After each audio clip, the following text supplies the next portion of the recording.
Oh, you are awful, but I like you. Thank you for tuning into my channel. Thank you for pressing play and watching this video. It's a little bit of a homage to Dan Naughton, Mr. Smelly, 1977, and all the other reviewers. But I'd like to thank him in particular. I think we're on similar wavelengths when it comes to fragrances and smells. There's not many things he doesn't like, same with me, but he has opened my eyes to some fragrances that I would have never bought. So I want to show you the first 5 that he made me buy.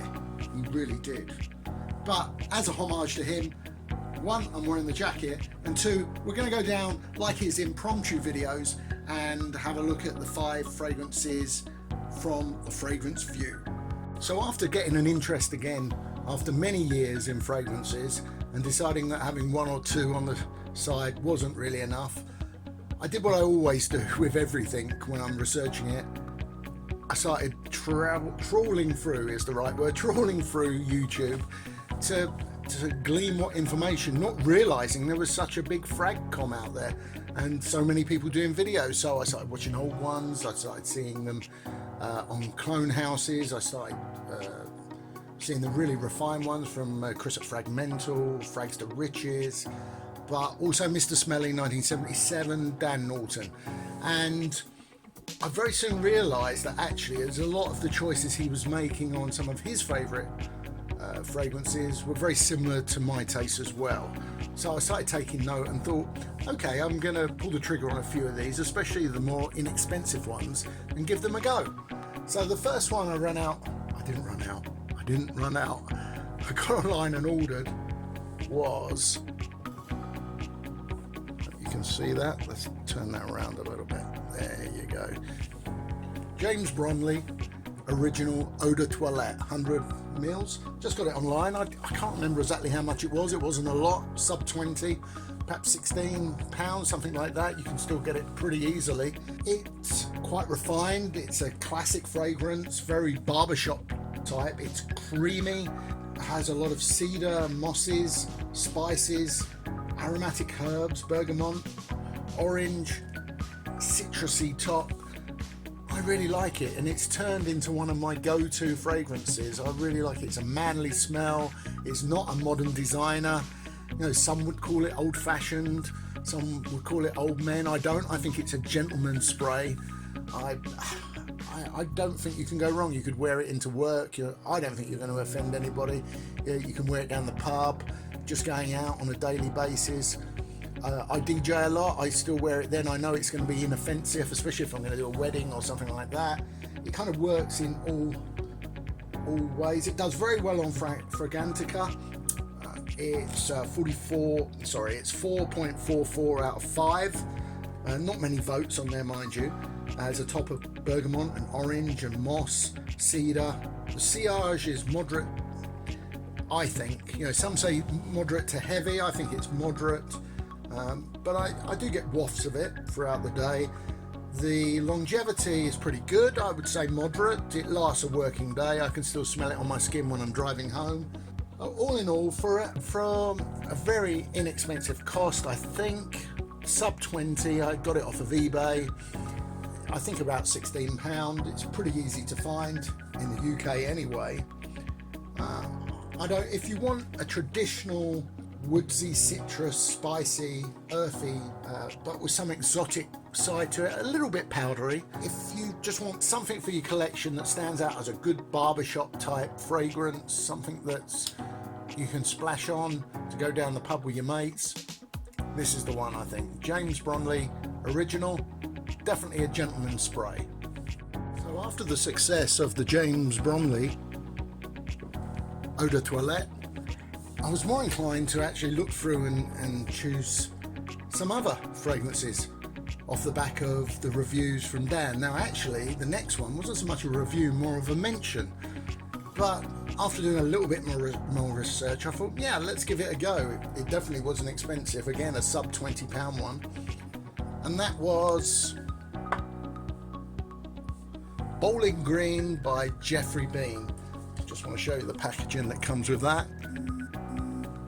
All you need to know really on this about my feelings for it is I heard that it was about to be discontinued. So before it goes up stupidly in price, I went and got another one. Anyway, let's take that away and tell you a little bit more about the fragrance. And try not to knock the camera. Bowling Green by Geoffrey Beene. Geoffrey Beene, of course, famous for grey flannel, infamous in the Frag Con. This one was a launch in 1986. Top notes: orange, juniper berries, fruity notes, basil, cloves, vetiver, bergamot, lemon. The middle notes are nutmeg, artemisia, cinnamon, lavender, jasmine, lemon verbena, oak moss, sage, pine tree noodles, cardamom. It goes on. The base notes are rosemary, coriander, sandalwood, fir, amber, patchouli, oak moss, cedar, Brazilian rosewood, and deep breath, geranium. Now, can I pick all those notes out? I'm going to give myself a little waft of it. Excuse me. This is one of the best lemon fragrances I've come across. It's not lemon as in toilet cleaner lemon or that traditional lemon. I've smelled it in a few more expensive fragrances. It's a very zingy lemon that you might find in sweets. We have sherbet lemons in the UK, but those very zingy lemon sweets, it stands out. The pine again isn't toilet cleaner. It's a lovely note in there. I find a lime, definitely oak moss. Again, a barbershop feel, a little bit of DNA of grey flannel, but don't let that put you off. It's worked so well through the summer for me. I've had many compliments from it, which surprised me. I wasn't even going to wear it in the summer. Definitely in autumn, spring. It's worked in the summer. I think you could wear it in the winter. Again, a gentleman's spray. I think a younger man could wear it because it is lemon and bright and citrus. Not designer. Maybe wear it with a suit to work. You're not going to upset anybody. The longevity I found very good. It's marked in Fragrantica moderate to long lasting. I found it not beast mode in longevity, but it will last a day at work, so 6, 7, 8 hours. The sillage, pretty good, moderate to heavy. People have smelt it. I've had compliments, as I said. Really a winner. And again, at the moment you can buy it very cheaply. I think 13, 14 pound, but do it quick because it may or may not be around for long. And you know, as soon as there's a whiff in the air, for want of a better pun, these disappear or go up very quickly in price. So that's Bowling Green, Geoffrey Beene, a gentleman's winner. But I must add, I think a lady could wear it as well. She could definitely pull it off because of the citrus and the lemon. Brilliant. By the time I bought Bowling Green, I'd seen quite a lot of videos and the Creed hype train was going strong. And I ordered a few from Perfume Parlour off the back of a few other reviewers' videos. One of them was just a small sample spray of their version of green Irish tweed, which I liked. It didn't smell like anything else I'd smelt before, really. Even though some say that cool water is similar, I don't really see it myself. I've had cool water in the past, but I thought, yeah, I wouldn't mind something a bit bigger. I wouldn't mind 100 mils of this. About that time, Dan brought out a video on his channel comparing various clones, and I pulled the trigger off the back of that video and bought this Ragbuff for Men from Latifer Perfumes. I am so pleased with this. Since I've bought this, I've actually gone in to Harrods and smelt the original. They let me, but I'm rather good at getting people to do those sort of things. And I really don't feel I need to run out and get anything else. I'm very happy with this. It's an Oriental Fougere. Top notes are iris, lemon, lemon verbena. Middle notes are violet leaf. Base notes are sandalwood, ambergris, cedar and leather. I find the longevity excellent, long lasting, over a full day at work. It definitely lasts. The sillage is very good. I've worn it actually. I wore it last night and I felt, you know, it had surrounded me. I've really got no complaint. Great spray. There's a few different packages of this. This is very cheap. Again, sub £20. Go on to eBay. Lovely bottle. Heavy. Good spray.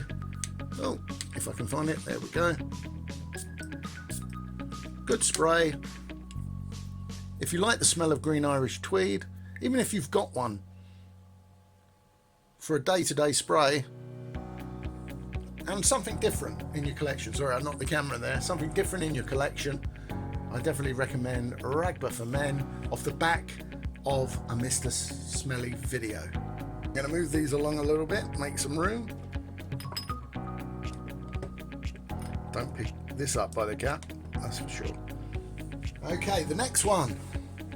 I came across this. Actually, the first mention of it was on combined video, Mr. Smelly, Smurfy Girl, and then I kind of searched for it and found a few comments on videos, on other videos on the Mr. Smelly channel.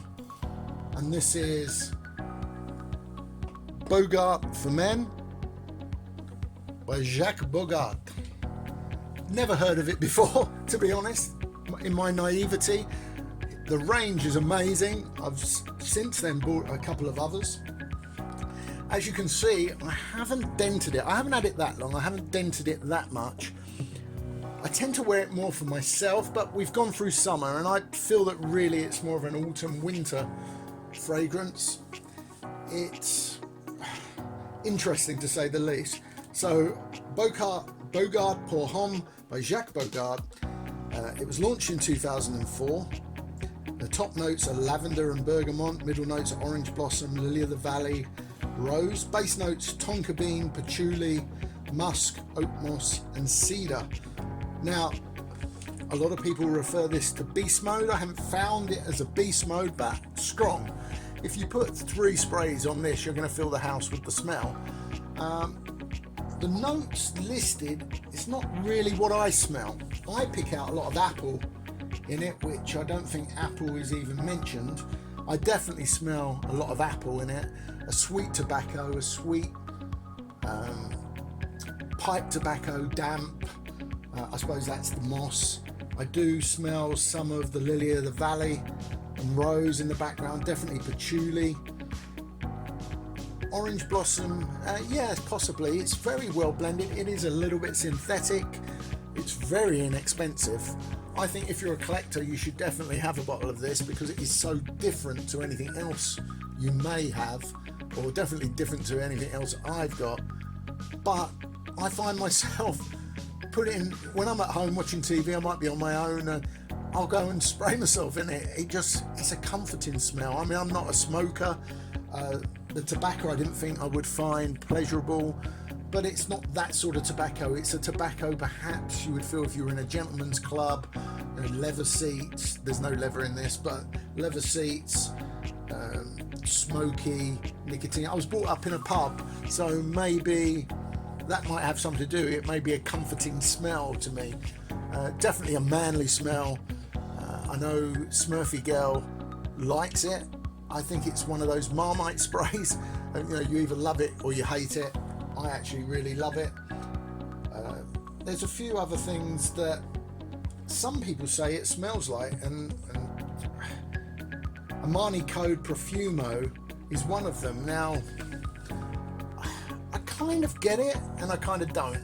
There's aspects of the Armani fragrance that, yes, are in both, but in a lot of fragrances there's notes that are in the blend, so in the blend of many. So yeah, maybe it's the iris or the tonka or whatever, but anyway, that's the 4th one I got from seeing a Mr. Smelly video. Now, very recently I went on holiday, and just before I went, I saw a video of some of the new releases that Dan had made for 2019, and he briefly went over the next fragrance and gave it a bit of a, you know, kind of thumbs not sure, slightly up. It's had a few negative reviews, but in duty free in the airport, I had a couple of sprays. I had sprays of loads of things, Tom Fords, and you know, went through it. In fact, I smelt so bad, I felt sorry for the other people on the plane. I smelt this one, took it off the shelf, and instantly liked it. Now, reading the reviews since I've bought it, they're quite negative, and I don't know, is that because of what people were expecting compared with the previous versions or flankers? I haven't even opened this yet, so I'm going to do it on camera. That is Jean-Paul Gaultier Beau. Only came out a few months ago. Woody aromatic fragrance for men, or marketed for men. It was created by Sonia Constant and Quentin Bisque. The quote isn't many notes. Top note is bergamot, middle note is coconut, and the base note is tonka. It's been compared to a 2014 release of Kenzo Homme Night. I haven't had my nose on that, but hey. An interesting comment I read was it was Jean-Paul Gaultier Popeye meets Chanel Allure Homme Sport Odor Extreme with a wonderful coconut accord. I don't find the coconut that strong in this, but anyway, let's have a look at it now. I'm going to undo this. Yeah, so you can see the packaging. You may be very, very aware of the packaging. I've been doing it for some years. I do like this tin. And the bottle, I think this time, is amazing. This is the 75 milliliter one. I'm being stupid. There we go. It's not the first time.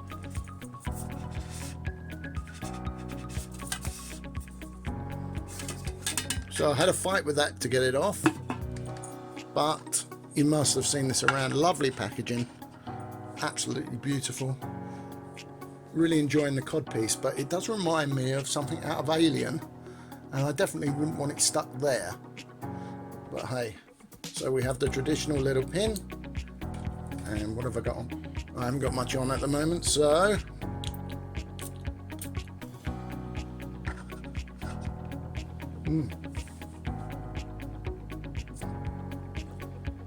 Now, a lot of people said it's very synthetic. Now, straight out of the bottle, it doesn't smell very synthetic. It smells very good quality, actually. And I do get that coconut, a little bit boozy, a little bit, but that may be the alcohol in the blend. It's very vanilla rich. I can definitely smell the vanilla, and that's coming, I would imagine, from the tonka, but it's got that bitter edge that tonka has as well. Citrus, very well blended. I'm interested to see what that's going to be like over a couple of hours, to see how it does develop, if it does develop, or if it's a linear type smell. But it is interesting. I would say that it's actually a little bit more traditional. Definitely reminds me a little bit of Bleu de Chanel.